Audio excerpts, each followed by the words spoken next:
Bom, tem alguns assuntos que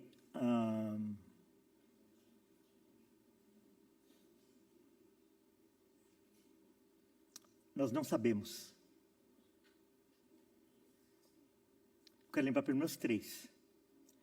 O primeiro deles, nós podemos ou não fazer imagens de Jesus, por exemplo. Uns dizem que pode, outros dizem que não pode. Então, como eu não sei se pode ou se não pode, então eu não faço. Porque a gente não sabe lá se está falando da imagem ou se está falando da adoração da imagem. É diferente.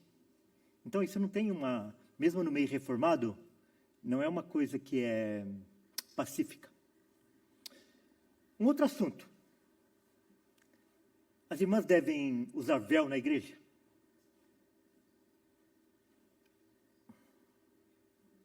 Não sei.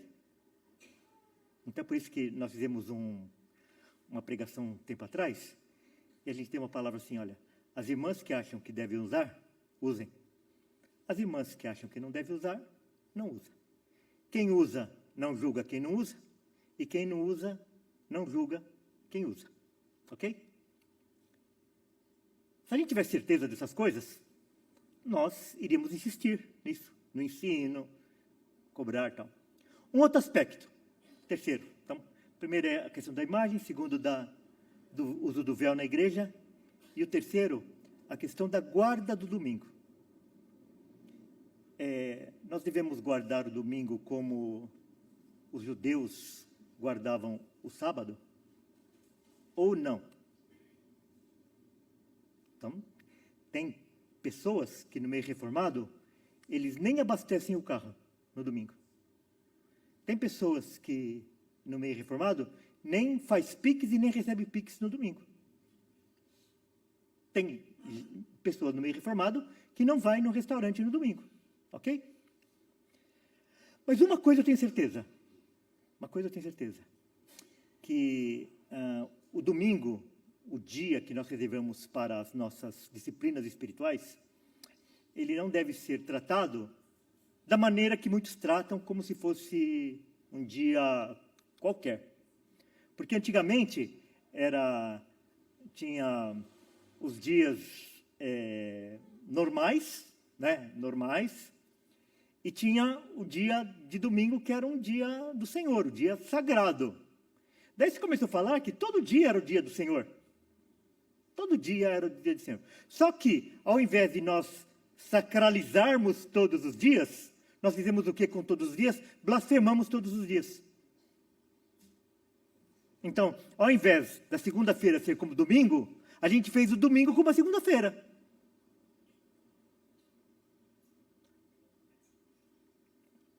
Então, eu queria fazer algumas reflexões sobre isso.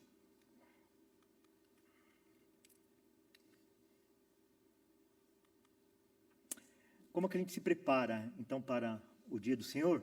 Com o mínimo de equilíbrio, ok? Sem querer que o domingo seja tratado como os judeus tratavam o sábado. Então, primeira coisa, ore pelos cultos. Irmãos, Deus tem uma ação especial quando os filhos dele estão reunidos. É por isso que a gente não tira as crianças do culto. O Espírito Santo, ele atua de uma forma especial quando os cristãos estão reunidos, né? Antecipe suas compras. Então, não deixa para fazer feira, não deixa para fazer mercado, não deixe para colocar gasolina no carro no domingo, etc. Antecipe, faça isso com antecedência. Prepare, dentro do possível, as comidas com antecedência, principalmente para as irmãs não ficarem o domingo o dia inteiro na cozinha. Separe as roupas que irá vestir para ir aos cultos antecipadamente. Então, veja conforme vai ser o tempo. Hoje a gente sabe o que vai acontecer daqui 5 dias, né, geralmente. Então, veja como que vai estar o dia e separe as roupas antecipadamente. Para não chegar no dia, na hora de ir no culto, você abrir o armário e falar assim, não tenho roupa. Está lotado de roupa. Não, não tem roupa. Ainda a gente mente, né? Não tem sapato. Não se canse em demasia no sábado. Tem gente que se cansa tanto no sábado, faz tanta coisa, que daí vem para o culto, está só um bagaço, vem para dormir no culto. Então, não se canse em demasia no sábado. No sábado, não vá dormir tarde. Então, dentro do mesmo espírito, não vai dormir de madrugada, porque daí no dia seguinte, ou você não consegue acordar no horário, ou então você vai vir para o culto, mas vai aproveitar a poltrona aí. Coloque o relógio para despertar, né? Para que você acorde com antecedência, etc. Reforce o convite para as pessoas que você está evangelizando. Né? Você está evangelizando as pessoas, reforce o convite. Pense em alguém que você poderia oferecer uma carona. Saia de casa com boa antecedência. Irmãos, porque o trânsito é nosso inimigo. Quando a gente está em cima da hora, a gente pega todos os sinais fechados, a gente leva fechado, a gente fecha. E daí você arrisca você xingar alguém, ou dar uma fechada em alguém, que vai estar entrando na igreja junto com você. Você pensa que isso é raro? Não é, não. Então, saia de casa com boa antecedência. Cumprimente todas as pessoas, principalmente os visitantes, com real interesse. Irmãos, nós estamos numa comunidade de irmãos. A gente não deve vir aqui e não cumprimentar ninguém, não se interessar por ninguém. Nós ficamos a semana inteira sem a gente se ver. Para refletir.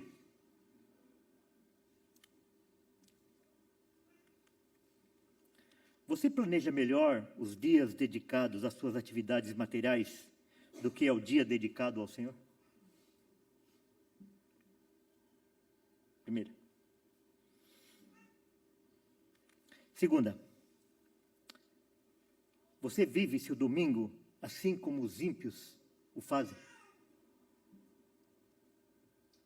Então, você vive o seu domingo como os de fora, como aqueles que não têm o Senhor? Da mesma forma? Quando chega uma visita em casa, ou recebe um convite que coincide com o horário do culto, você reage da mesma forma como se fosse um dia de trabalho?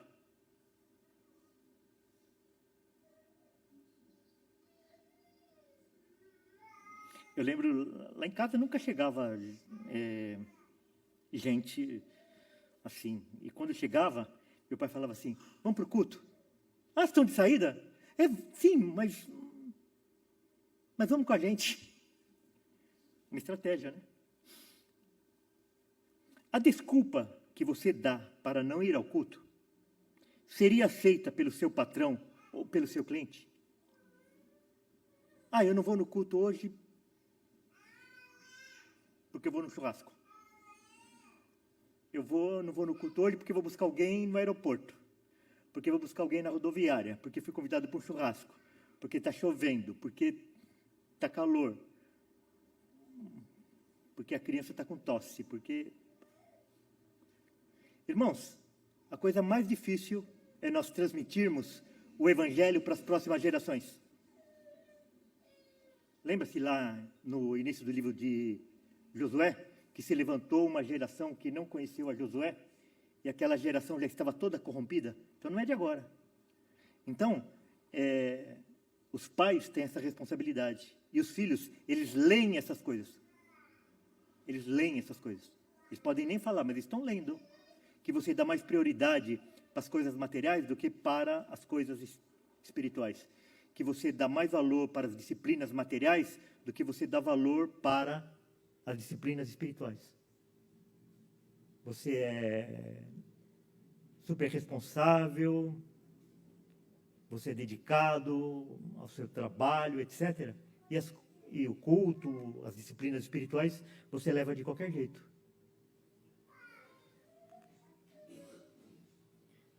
E a última. Sua prioridade em cultuar ao Senhor equivale com o seu discurso de devoção? Então, quer dizer, a vida ela é coerente com o discurso? Ou nós temos um discurso totalmente incoerente com a nossa prática? Então, eu gostaria de deixar essa reflexão aqui para os irmãos